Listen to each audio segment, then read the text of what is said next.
Welcome again kuri M2 TV Rwanda. Uyu munsi tugiye kurikirizaho episode yindi y'ikiganiro cyari cyarabanje. Twabanje twiga uburyo twakora email ndetse twakora na YouTube channel. Hanyuma uyu munsi tugiye kubereka uburyo ki twakora verify ya channel yawe wamaze gukora. Reka twe gutinda mu makoni hanyuma tugendane. Uratangira ukoresha ya account yawe twakoze ejo bundi, hanyuma winjire muri browser yawe wandikemo iyi myaccount.google.com security nkuko kanditse gutya nkuko kareba. Ukoreshe telefone. Kuri uyu munsi twakoresheje telefone kugira ngo mubone ko ari ibintu bisanzwe atari gupanika ngo mukoreshe amamashini. Telefone nayo yabikora kandi neza cyane, dore ko Google account zagenewe amatelefone mbere na mbere. Uratangira wandikamo iyi my Google account, winjire ukirike kuri iyi link ya mbere. My Google account urabibona ko biri muri search, ukirike kuri iyi link ya mbere yanditse ngo hanyuma numara gusacingira my Google account.google.com security, ukirike kuri iyi link ya mbere barakwinjiza ahantu handitse ngo Google account iri mu mabara gutya nkuko bireba.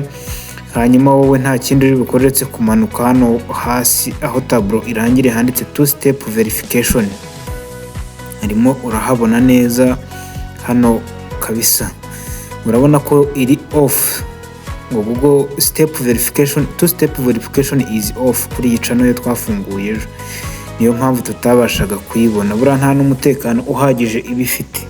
Icyo tugiye gukora none no kuyiverifiya, tukayikorera two step verification kugira ngo ibashe kuba yajya igaragara uyisacinze ndetse ibifite n'umutekano wa verification ebyiri, ku buryo nta muntu wapfa kuyikwiba, ku buryo uzajya upfa kwinjira ari we wese bizajya bisaba uburenganzira device yariyo yose irokinzemo. Turakirikaho hano kuri two step verification, itwinjiza hano ngo use your pass key to confirm it is real.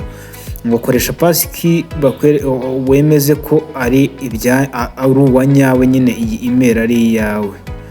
Hanyuma turahita dukora kuri iyi continue. Nyuma yo gukora kuri iyi continue, urareba ko bahise baduha gutegerezaho gakeya ikirodinga. Nitumara gukora continue irahita twereka add phone number. Kandi hano kuri phone number ugiye kuyiverifiyaho winjizemo nimero ya telefone ufite aho ngaho, kuko ihitiza haga code kuhita winjiza kuri ntuza bari buduhe hano ahakurikira. Ubu tugiye gukora kuri turn on two step verification. Urareba ko dukozeho hagahita haza nomero. Mbere yo guzamo nomero ubanza guhindura hano ku gihugu. Urareba ko harimo idarapo rya Amerika. Urakuramo idarapo rya Amerika ushyiremo iry'igihugu uherereyemo cyangwa se rya sim card ukoresha. Urabona twebwe ni Rwanda, turahitamo Rwanda.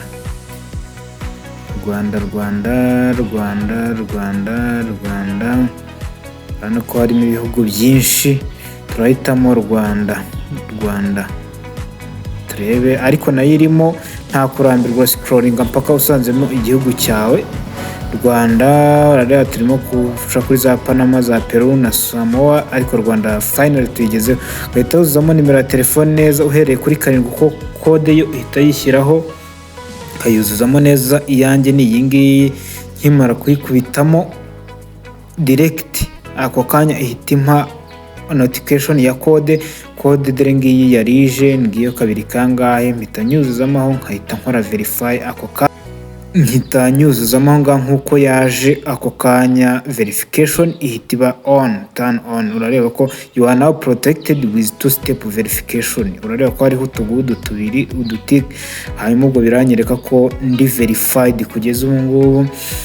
Ubundi verified ku buryo nta muntu wapfa kunyinjirira bitampaye notification no kunsacinga kuri YouTube, wahita umbona ako kanya.